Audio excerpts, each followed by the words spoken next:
কোটা সংস্কার আন্দোলনকে কেন্দ্র করে নিহত ব্যক্তিদের নাম পরিচয় প্রকাশ, গণগ্রেফতার বন্ধ, সহিংসতা, হত্যার স্বচ্ছ তদন্ত সহ ৯ দফা দাবি জানিয়েছে সুশাসনের জন্য নাগরিক সুজন। এক বিবৃতিতে এসব দাবি জানায় সংস্থাটি। সুজনের সভাপতি এম হাফিজউদ্দিন খান ও সম্পাদক বদিউল আলম মজুমদার ওই বিবৃতিতে স্বাক্ষর করেন।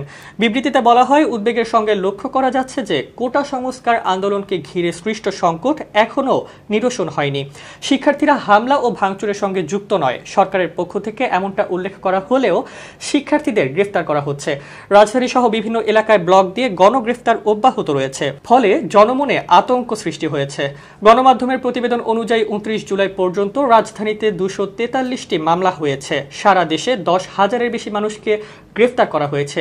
সুজনের পক্ষ থেকে 9 দফা দাবি জানানো হয়। সেগুলো হলো, জাতিসংঘের উচ্চ পর্যায়ের বিশেষজ্ঞ দলের তত্ত্বাবধানে নিরপেক্ষ ব্যক্তি ও বিশেষজ্ঞদের নিয়ে সহিংসতার সব ঘটনার স্বচ্ছ ও বিশ্বাসযোগ্যভাবে তদন্ত করা এবং তদন্তে দোষী সাব্যস্ত ব্যক্তিদের শাস্তির ব্যবস্থা নেওয়া, সহিংসতায় নিহত ব্যক্তিদের নাম পরিচয় সহ বিস্তারিত বিবরণ প্রকাশ করা, নিহত প্রত্যেকের পরিবারকে পর্যাপ্ত ক্ষতিপূরণ দেওয়া, আহত চিকিৎসাধীন ব্যক্তিদের সুচিকিৎসা নিশ্চিত করা এবং গুরুতর আহত ব্যক্তিদের পুনর্বাসনের পূর্ণ দায়িত্ব নেওয়া, গায়েবী মামলা ও ব্লক রেড দিয়ে ঢালাওভাবে গ্রেফতার বন্ধ করা, সাধারণ শিক্ষার্থীদের হয়রানি বন্ধ করা ও তাদের বিরুদ্ধে দায়েরকৃত পক্ষপাত দুষ্ট মামলা প্রত্যাহার ও আটক ব্যক্তিদের মুক্তি, শিক্ষার্থীদের বিরুদ্ধে নতুন মামলা করা থেকে বিরত থাকা, ডিবি হেফাজতে থাকা বৈষম্য বিরোধী ছাত্র আন্দোলনের 6 জন সমন্বয়ককে মুক্তি দেওয়া, সাধারণ নাগরিকদের ভয়ভীতি প্রদর্শন থেকে দূরে থাকা, আইন শৃঙ্খলা রক্ষাকারী বাহিনীকে দলীয় স্বার্থে ব্যবহার বন্ধ করা এবং পুলিশ ও সেনাবাহিনীকে জনগণের মুখোমুখি করা থেকে বিরত থাকা,